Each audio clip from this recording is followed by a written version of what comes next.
సాహితీ మిత్రులకు నమస్కారం.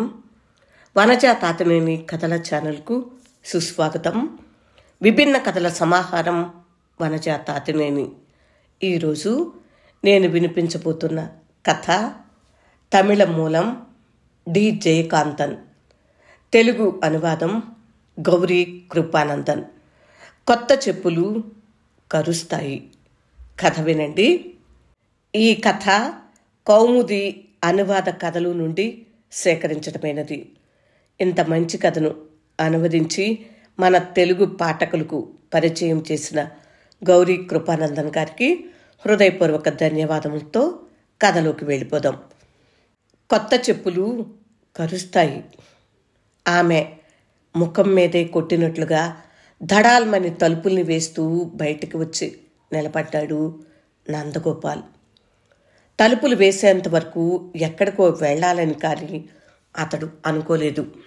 ఆమె మీద తనకున్న కోపం, తన భావాల్ని లెక్క చేయకుండా తనని అవమానపరిచే విధంగా గోడకి అటుపక్క తిరిగి ఆమె పడుకున్న తీరు, ఇంకా మీరు పడుకోలేదా అని ఆమె అడగాలన్న తన ఎదురుచూపు, ఆ అవమానం సహించుకోలేక ఆవేశంగా బయటకు వచ్చి ధడాలున తలుపు వేశాడు.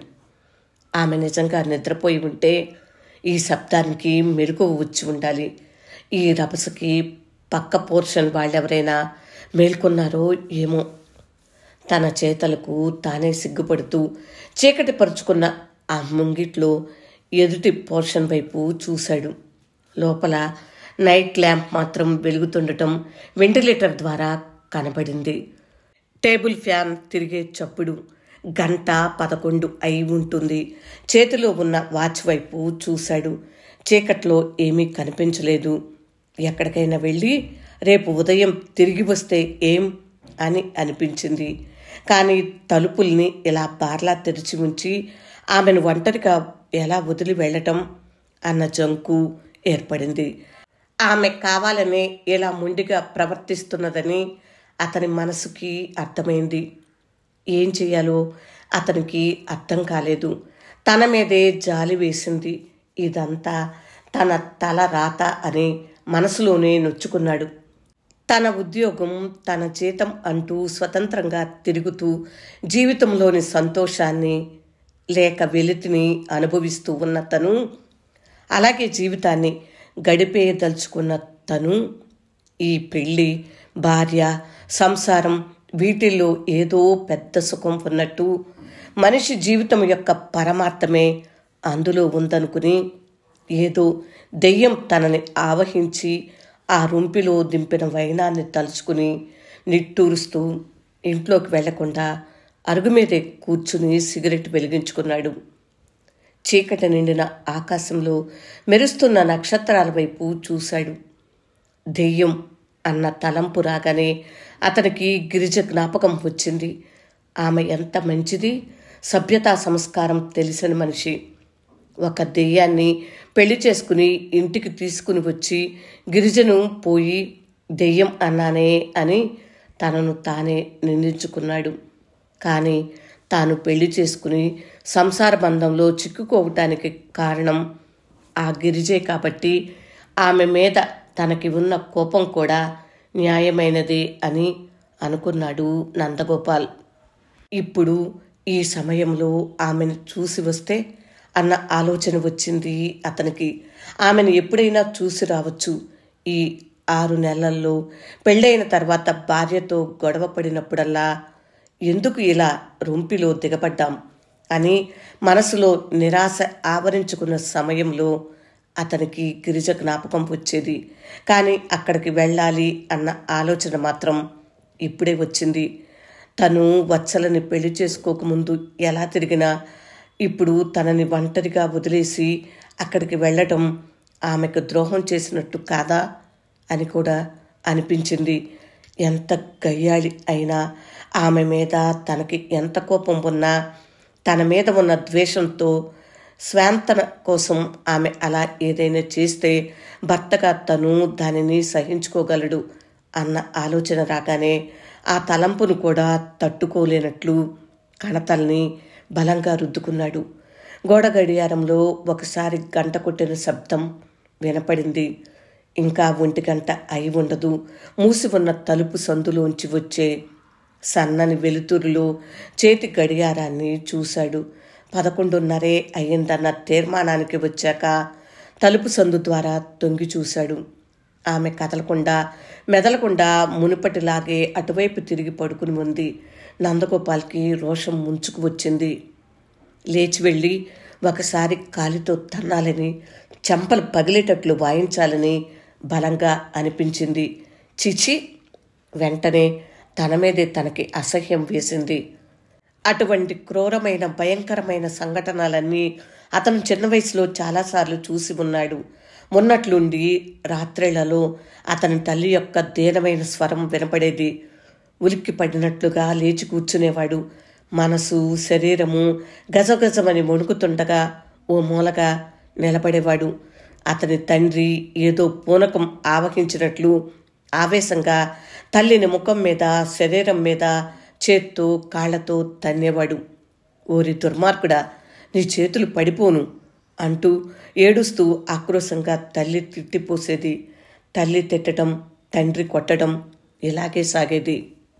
ఆ రోజులు చాలా భయంకరమైనవి.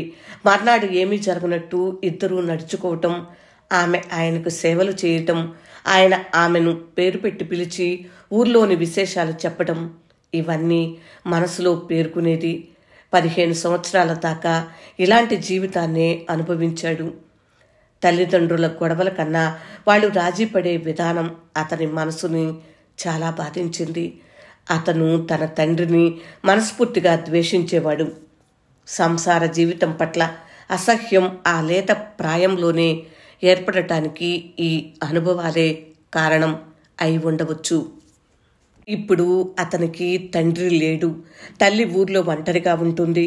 తను చనిపోయే ముందు కొడుకు పెళ్లి చేసి చూడాలన్న తన కోరికను అతని దగ్గర ప్రస్తావించినప్పుడల్లా ఆమె జీవితాన్ని ఉదాహరణగా చూపించి ఎద్దేవా చేసేవాడు. అప్పుడు ఆమెకు కోపంగాను బాధగాను కూడా ఉండేది. పట్టు వదలకుండా పెద్దగా చెప్పొచ్చు, నా సంసారానికి ఏమొచ్చింది అని గొప్పలు చెప్పుకునేది. ఆఖరణ పెళ్లి చేసుకోవటం కుదరదు అని తల్లి దగ్గర కుండబద్దలు కొట్టినట్లు చెప్పేసి వచ్చేశాడు నందగోపాల్. పట్నంలో ఉద్యోగం చేస్తూ ఒంటరి జీవితానికి అలవాటు పడిపోయి 30 ఏళ్లు నిండేదాకా గడిపేసిన నందగోపాల్ మనసులో పెళ్లి గురించి, సంసారం గురించి అందమైన ఊహలను రేకెత్తించి అతన్ని దానికి తయారు చేసింది గిరిజ యొక్క సాహచర్యమే. గిరిజకు ముందు అతనికి అలాంటి సంబంధము ఏ అమ్మాయితోనూ లేదు. ఆమెకు ఇతను చాలా క్రొత్త మనిషిలాగా అనిపించాడు. కానీ ఆమె అలా కాదని, ఫలానా అని ఇతనికి మాత్రమే కాకుండా అందరికీ తెలిసిన విషయమే. ఆమె కూడా ఆ విషయాన్ని దాచిపెట్టే స్థితిలో లేదు. అయినా కూడా ఇతనితో ఉన్న రోజుల్లో ఆమె చాలా విశ్వాసంతో, ప్రేమతో స్త్రీ యొక్క సహచర్యము ఒక మగవాడికి ఎంత సంతోషాన్ని, తృప్తిని కలిగిస్తుందో తెలిపే విధంగా జీవించింది.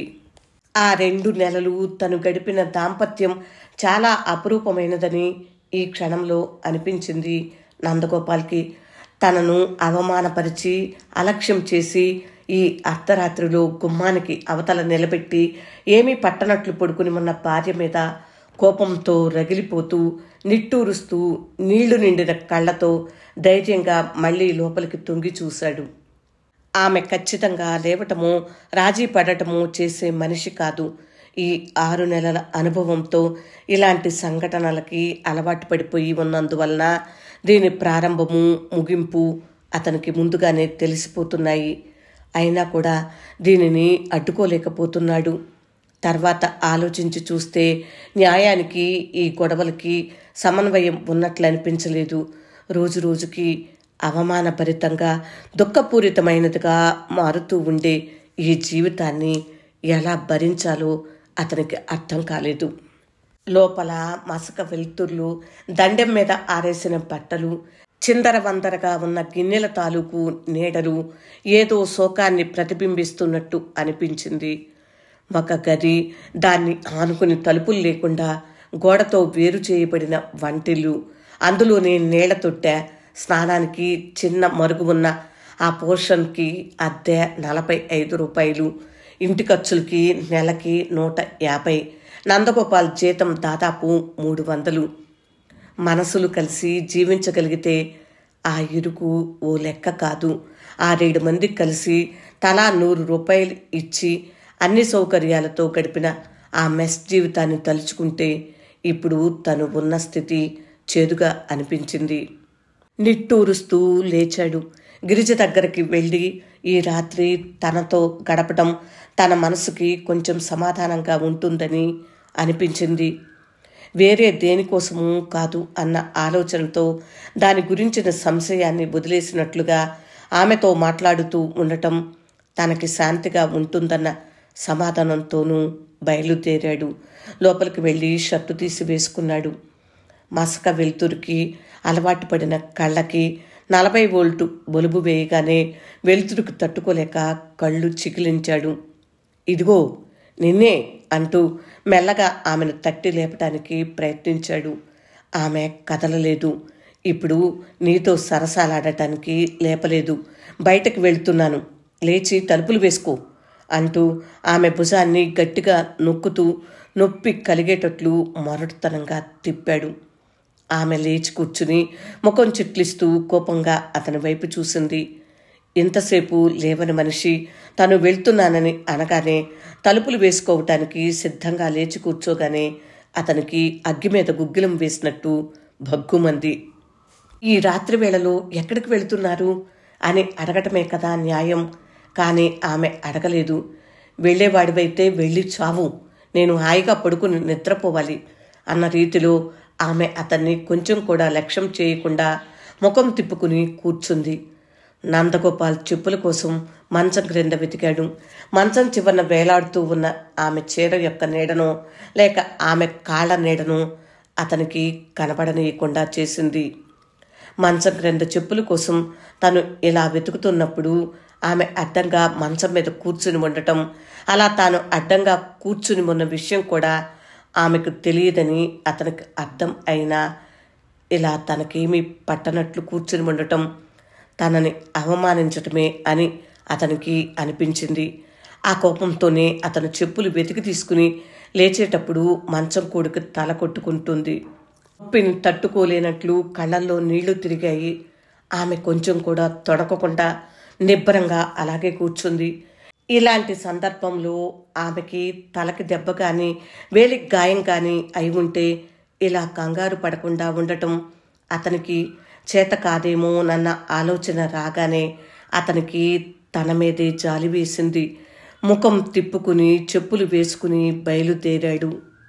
తెరిచిన తలుపుల్ని మూయకుండా నిదానంగా నడిచి సావిట్లో ఓ మూలన ఉన్న సైకిల్ యొక్క తాళం తీశాడు. చీకట్లో ఉన్న తనని చూడటం ఆమెకు సాధ్యం కాదు కాబట్టి తలుపు దగ్గరికి వచ్చి తొంగి చూస్తుందేమోనని ఎదురు చూశాడు. అతని మనసు గాయపడే విధంగా ఆమె తలుపుల్ని దడాల్మని వేస్తూ లోపల గొళ్ళెం పెట్టుకుంది. ఆమె తన కోసం తొంగి చూడకుండా ఇలా చేయటం అతనికి చాలా బాధగా అనిపించింది. లోపల వెలుగుతున్న బల్బును తీసేసినట్లు నైట్ ల్యాంప్ వెలుతురు వెంటిలేటర్ ద్వారా కనపడింది. నందగోపాల్ సైకిల్ను తోసుకుంటూ ముందుకు సాగాడు. వాకిట్లో సాన్పు జల్లే నూకాలమ్మ చాప మీద కూర్చుని దగ్గుతున్నదల్లా అతను బయటికి వెళ్ళటం చూసి మళ్ళీ ఎప్పుడొస్తావు బాబూ అని అడిగి తను లేదనగానే లేచి తలుపులు వేసుకుంది. బయటకు వెళ్ళి సిగరెట్ వెలిగించుకుంటూ ఉండగా వీధి దీపాలు చుట్టుక్కున ఆరిపోయాయి.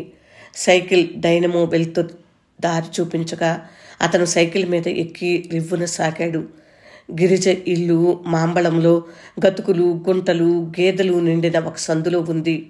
వీధి వైపు మేడమెట్లు ఉన్న ఇంట్లో మేడమీది పోర్షన్లో ఆమె అద్దెకు ఉంటుంది. ఆమెకు తల్లి ఉంది. ఎక్కడో డబ్బున్న వాళ్ళింట్లో ఆయాగా పనిచేస్తుంది. ఎప్పుడో ఒకసారి కూతుర్ని చూడటానికి వచ్చి నాన్ వెజ్ తిని వెళ్తుంది.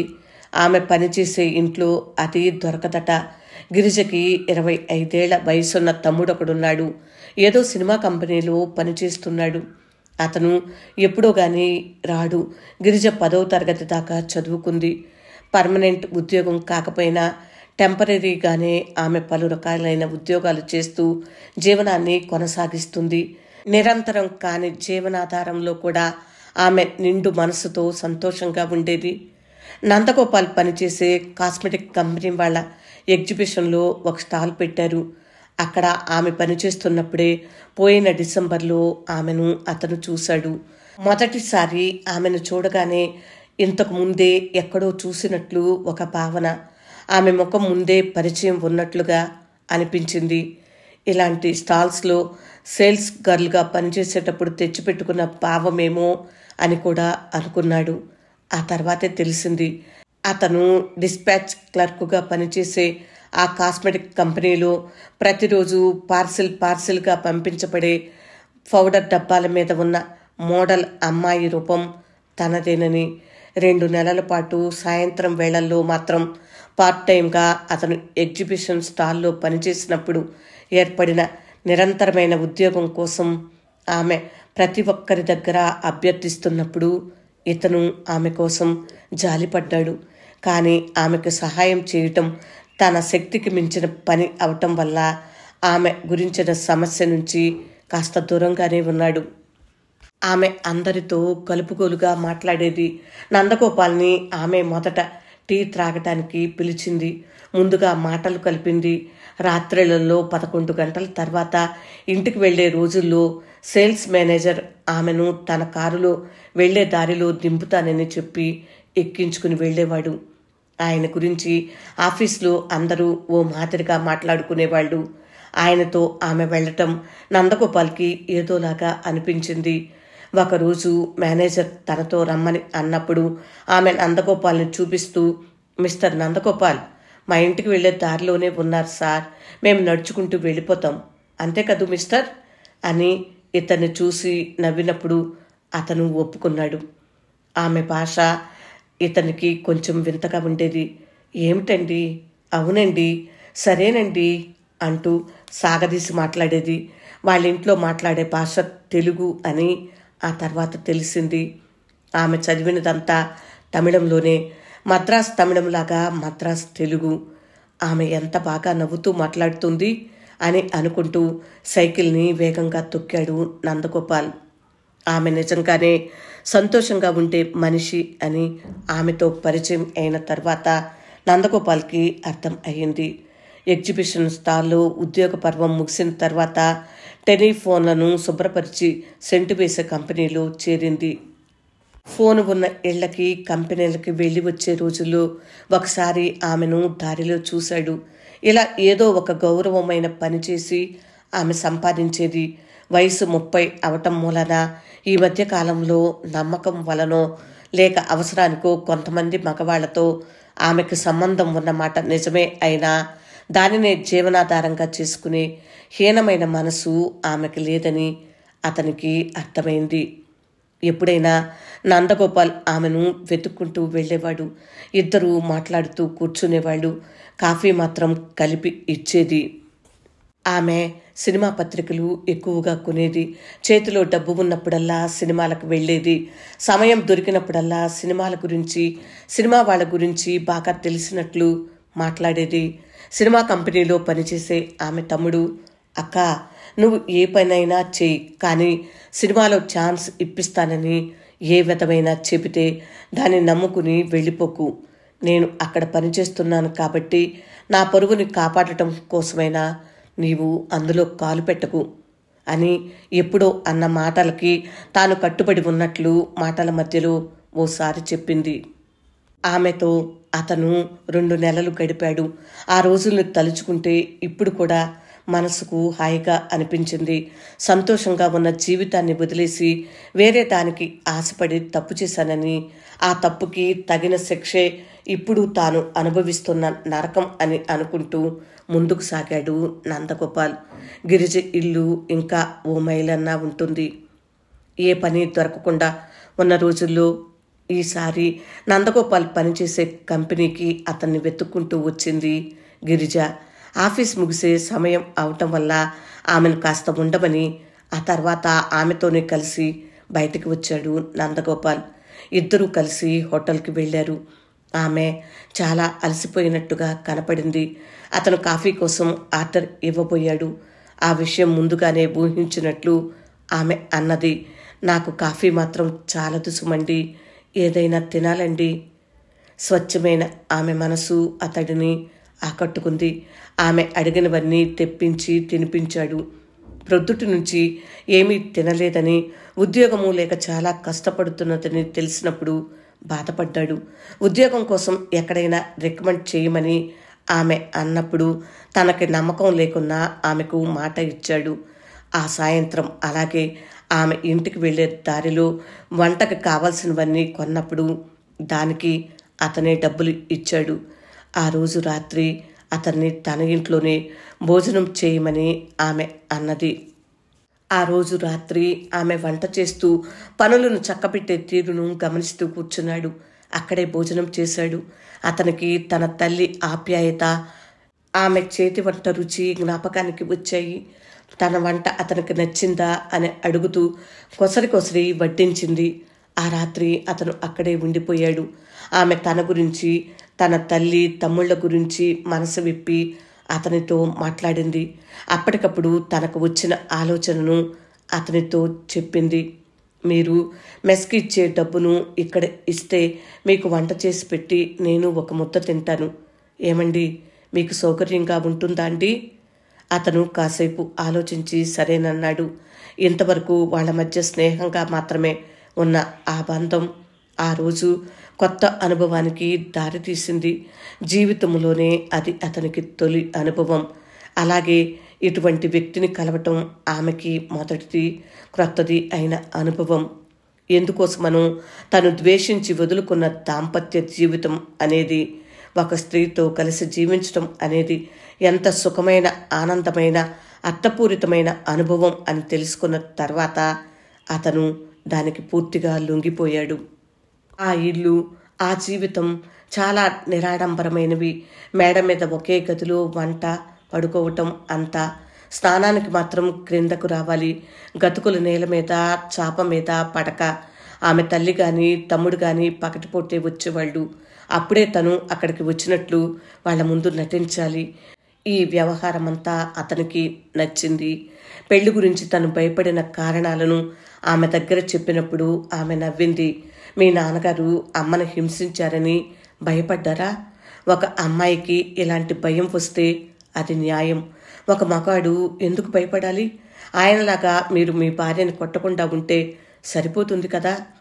అతను తన పెళ్లి గురించి, ఊరి నుంచి అమ్మ వ్రాసే ఉత్తరాల గురించి ఆమెతో చెప్పేవాడు. ఇద్దరూ కలిసి బ్రతుకుతున్నప్పుడు తను ఇంకో స్త్రీని పెళ్లి చేసుకోవటం గురించి ఆమెతో మాట్లాడటం దానికి వ్యతిరేకమైన విషయంగా ఇద్దరికి అనిపించలేదు. ఇద్దరూ విడివిడిగా ఉన్నప్పుడు మనసులో ఎక్కడో ఆ తేడా ఉన్నందువల్లే వాళ్ళు దాని గురించి చాలా సహజంగానూ ఎక్కువగానూ మాట్లాడుకున్నారు కాబోలు. ఆఖర్న ఒకరోజు నందగోపాల్ తన తల్లి సిఫారసు చేసిన, తనకు దూరపు చుట్టమే అయిన 10వ తరగతి దాకా చదువుకున్న, చాలా గారాబంగా పెంచబడిన, ఇంతకు ముందే ఎప్పుడో ఓసారి చూసినప్పుడు అందగత్తే అని ఒప్పుకోబడిన వత్సలని పెళ్లి చేసుకోవటానికి సమ్మతం తెలుపుతూ ఉత్తరం వ్రాసి ఆ తర్వాత ఆ విషయాన్ని గిరిజకు చెప్పాడు. ఆమె మనసులో ఆమెకే తెలియని విధంగా ఒక విధమైన నిరాశ, బాధ ఏర్పడిన మనస్ఫూర్తిగా సంతోషంతో అతనికి అభినందనలను తెలిపింది. కొత్త పెళ్ళికొడుకు అని ఆట పట్టించింది. ఎన్నో బుద్ధిమతులు చెప్పింది. అతనికన్నా అనుభవము, నైపుణ్యము ఉన్నందువలన అతనికి ఎన్నో నేర్పించింది. అతను ఆమెకి కృతజ్ఞతలను తెలుపుకున్నాడు. స్త్రీ అంటేనే భయపడి ద్వేషించిన తనని పెళ్లికి, దాంపత్య జీవితానికి తయారు చేసిన ఘనత ఆమెదేనని అతను నమ్మటంతోనే కాకుండా ఆ ముక్క ఆమెతోనే అనేవాడు. అలాంటి సమయంలో ఆమె ఏ భావం వ్యక్తపరచకుండా లోపలే నవ్వుకునేది. అతనితో ఉన్న ఆ 2 నెలల్లో ఆమె ప్రక్కనే ఉన్న నర్సరీ స్కూల్లో టీచర్గా ఉద్యోగం సంపాదించుకుంది. సాయంత్రాలలో కుట్టు క్లాస్కి వెళ్ళింది. ముందే ఆమెకి టైలరింగ్ కాస్త తెలుసునట. పెళ్లి తేదీ నిశ్చయమయ్యే వరకు అతను ఆమెతోనే ఉన్నాడు. ఆ తర్వాత ఆమె అంది, నేను ఇలా అంటున్నానని తప్పుగా అనుకోకండి. ఇంకా 1 నెల మాత్రమే ఉంది పెళ్లికి. మీరు మీ మెస్కే వెళ్ళిపోండి. ఆరోగ్యం జాగ్రత్త. వేళపట్టున భోజనం చేయండి. పెళ్లి అయిన తర్వాత ఒక స్నేహితుడిగా వచ్చి వెళ్ళండి. నాకు సంతోషంగా ఉంటుంది. అప్పుడు ఆమె కళ్ళల్లో తిరిగిన నీరు గుర్తుకు వచ్చినప్పుడు నందగోపాల్కి ఉద్వేగం పెళ్ళుపికింది. వాకిట్లో సైకిల్కి తాళం వేస్తూ మేడవైపు చూశాడు. మేడ మీద తాటాకుల షెడ్లో చిన్న చిన్న సందుల ద్వారా లోపల లైట్ వెలుగుతున్నట్టు తెలిసింది. అగ్గిపుల్ల వెలిగించి గడియారంలో టైం చూశాడు. 12 అయ్యింది. ఎదురు చూడని విధంగా తనను చూడగానే ఆమె పడే ఆశ్చర్యాన్ని తలుచుకుంటూ ఆమెను చూడబోయే ఉద్వేగంలో గుండెలు వేగంగా కొట్టుకుంటుండగా అతను మేడమెట్లు ఎక్కాడు. ఆఖరి మెట్టు ఎక్కుతున్నప్పుడు అతనికి తల మాత్రమే కనపడుతూ కాలి అడుగుల శబ్దం వినపడగానే కుట్టు మిషన్ దగ్గర స్టూలు మీద కూర్చుని సూదితో కుట్లు విప్పుతున్న గిరిజ గద్దిస్తున్నట్లుగా ఎవరది అంటూ లేచింది. నేనే. అతను పేరు చెప్పటానికి ముందే సంతోషం తట్టుకోలేనట్లు మీరా, రండి రండి అంటూ స్వాగతం పలికింది.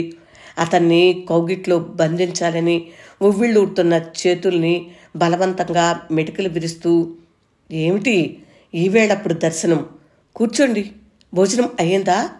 కుశల ప్రశ్నలు వేస్తూ చాపతీసి నేల మీద పరిచింది. ఎందుకో నిన్ను చూడాలనిపించింది, వచ్చేశాను అన్నాడు. ఆమె కంగారు పడింది. కానీ ఆ విషయం అతనికి తెలియనీయకుండా సంభాళించుకుంటూ నవ్వింది.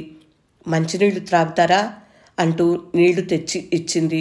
ఇద్దరికీ ఉద్వేగం, గుండెలు అదరటం తగ్గడానికి కాస్త వ్యవధి పట్టింది. కొత్తగా ఉన్న కుట్టు మిషన్ చూసి అతను అడిగాడు. తను టైలరింగ్ పరీక్ష పాస్ అయినట్లు, వాయిదాల పద్ధతిలో కుట్టు మిషన్ని కొన్నట్లు, ఇందులో బాగా సంపాదిస్తున్నట్లు చెప్పింది. కొత్తగా చేయించుకున్న బంగారు గొలుసు చూపిస్తూ మంచి స్థితిలో ఉన్నట్లు తెలియజేసి అతన్ని సంతోషపెట్టింది. అతని మనసుకి ఆమె చెప్పింది చాలా హాయిగా అనిపించింది. అతనికి నిజంగానే సంతోషం కలిగింది. మీరు ఎలా ఉన్నారు? మీ వైఫ్ బాగానే ఉన్నారు కదా అంటూ కుతూహలంగా ఆమె అడిగినప్పుడు అతను నిట్టూరుస్తూ ఆమెను చూసి పేలవంగా నవ్వాడు. ఆమె కుట్టు మిషన్ మీద కుప్పలుగా వేసి ఉన్న కుట్టవలసిన, కత్తిరించాల్సిన కొత్త బట్టలను తీసి వేరు చేస్తూ పెట్టెలో మడత పెడుతూ ఇతనితో మాట్లాడటం కోసం తన పనిని మూటకట్టసాగింది. అతను ఏదో బాధలో ఉన్నాడని ఆమె గ్రహించింది. అందుకే అతన్ని సంతోషపెట్టే విషయాల్ని తానే ముందుగా చెప్పింది. ఇది ఆమె తెలివితో చేసిన పని కాదు. అతని పట్ల ఆమెకు ఉన్న అభిమానం కొద్దీ చేసింది. అతను బాధపడుతున్నాడని తెలిసినప్పుడు ఆమెకి కష్టంగా అనిపించింది. అతను సిగరెట్ను వెలిగించి గుండెల నిండా పొగను పీల్చి ఇంటి కప్పుకేసి చూస్తూ గాఢంగా పొగను వదిలాడు. సిగరెట్ యొక్క బూడిదను వ్రేళ్ల మధ్య క్రిందికి రాలుస్తూ ఆమె ముఖం వైపు చూడకుండా బాధతో నిండిన గొంతుతో, నేను నీకు చేసిన అన్యాయానికి ఇప్పుడు అనుభవిస్తున్నాను. నిన్నే పెళ్లి చేసుకుని ఉండాల్సింది. ఇప్పుడు అనుకుని ఏం లాభం అని అన్నాడు. అతనికి ప్రక్కనే వచ్చి కూర్చుంది గిరిజ. పెళ్ళై తనతో బయలుదేరినప్పుడు ప్రారంభించిన ఏడుపుని ఇంకా ఆపలేదని, ఆమెకు తనతో కలిసి జీవించడం ఇష్టం లేదని, ఈరోజు కూడా నెత్తి నోరు బాదుకుంటూ ఏడ్చిందని, వరుసగా వచ్చల గురించి పుకార్లు చెబుతూ తన బాధను ఇంకా ఎక్కువ చేసుకున్నాడు. కుట్టు మిషన్కు పక్కనే ఉన్న ఆయిల్ క్యాన్ను తీసుకుని కాలి బొటన వేలికి, రెండో వేలికి మధ్యలో ఉన్న పుండుకు నూనెను చుక్కలుగా వేస్తూ అతను చెప్పేదంతా మౌనంగా వింటూ కూర్చుంది గిరిజ. పాపమండి, ఆ అమ్మాయి వివరం తెలియని పిల్ల కదండి మరి. ఆమె అలా అనగానే అతను అర్థం కానట్టు తలెత్తి ఆమె వైపు చూశాడు. మిమ్మల్ని పెళ్లి చేసుకున్నంత మాత్రాన మీకు సరిసమంగా అయిపోతుందా అండి ఆమె? అమ్మా నాన్నల దగ్గర చాలా గారాబంగా పెరిగిన పిల్ల అని మీరే కదా చెప్పారు. అందరినీ వదిలేసి ఊరు కాని ఊరిలో మీతో వచ్చి ఉండాలంటే ఆ చిన్నపిల్ల మనసు ఎంత బెదిరిపోయి ఉంటుంది. ఒక మగాడితో సాహచర్యం ఆమెకు చాలా కొత్త కదా, భయంగా ఉంటుంది, అసహ్యంగా కూడా అనిపించి ఉంటుంది. నేను మీతో చనువుగా మసిలాను అంటే దానికి కారణం ఏమిటి? నేను ఎక్స్పీరియన్స్ ఉన్నదాన్ని కదా. భార్యగా ఉండటానికి ముందుగానే ట్రైనింగ్ ఉండాలని అనేవాళ్ళు ఎవరండి? ఇప్పుడు అన్నారు కదా నన్నే పెళ్లి చేసుకుని ఉండాల్సిందని. అప్పుడు ఎందుకు అనిపించలేదు? ముందుగానే అనుభవం ఉండటం నా యొక్క డిస్క్వాలిఫికేషన్. అదే దానికి కారణం. మీ భార్య కన్నా మీకు ఈ విషయంలో అనుభవం ఎక్కువ అన్నది మీరు గుర్తుంచుకోవాలి. ఆమెను ఒక చంటిపాపలాగా అర్థం చేసుకోవాలి. తొలి రోజుల్లో నేను మీతో ఉన్నట్టు మీరు ఆమెతో ప్రవర్తించాలి. అప్పుడే రోజులు గడిచే కొద్దీ అంతా సవ్యంగా సర్దుకుంటుంది అనునయిస్తున్నట్లుగా అన్నది గిరిజ. మాటలతోనే ఆమె సమస్యను ఇంత తేలికగా మార్చేసిన వైనాన్ని తలుచుకుని అతను ఆశ్చర్యపడ్డాడు. ఈమె దగ్గరికి రావాలని తాను అనుకున్నది ఎంత సరి అయిన విషయం అని అనుకున్నాడు. అతనితో మాట్లాడుతుండటం వల్ల ఎంతసేపు నిలిపి ఉంచిన కాలివేళ్ల మధ్య నూనె వేసే పనిని మళ్ళీ కొనసాగించింది. ఏమైంది కాలికి అంటూ దగ్గరికి వంగి చూశాడు. పోయిన వారం కొత్త చెప్పులు కొన్నాను. కరిచేసింది. మిషన్ కుట్టడం వల్ల కాలివేళ్లు కదుపుతూ ఉండటం వల్ల త్వరగా పుండు మానటం లేదు అని చెబుతూ ఉన్నదల్లా తలెత్తి అతని వైపు చూస్తూ నవ్వింది. చూసారా, చెప్పులు కూడా కొత్తగా ఉన్నప్పుడు కరుస్తాయి. అందుకోసమని ఎవరైనా పాత చెప్పుల్ని కొంటారా? ఆమె నవ్వుతూనే అన్నది. అతను ఆమె చేతులను పట్టుకుని ఏడ్చేశాడు. కొత్త చెప్పులు కరుస్తాయి. తమిళ మూలం డి జయకాంతన్, తెలుగు అనువాదం గౌరీ కృపానందన్. కథ విన్నారు కదా, చాలా బాగుంది కదా. మీకు కూడా నచ్చిందా? కథ మీకు నచ్చినట్లయితే లైక్ చేయండి. ఇంకా మీ బంధువులకు మిత్రులకు షేర్ చేయండి. నా ఛానల్ సబ్స్క్రైబ్ చేయనట్లయితే సబ్స్క్రైబ్ చేయండి. ఇలాంటి విభిన్నమైన కథలను ఈ ఛానల్లో ఎన్నో పొందుపరిచి ఉంచాను. మరో 2-3 కథలను కూడా విని మీ అభిప్రాయాలను కామెంట్ బాక్స్లో తెలియచేస్తారు కదూ. మళ్ళీ మరొక కొత్త కథతో రేపే వచ్చేస్తాను. అప్పటి వరకు సెలవు. మరి విభిన్న కథల సమాహారం వనజ తాతినేని. వింటున్నందుకు హృదయపూర్వక ధన్యవాదములు. నమస్తే.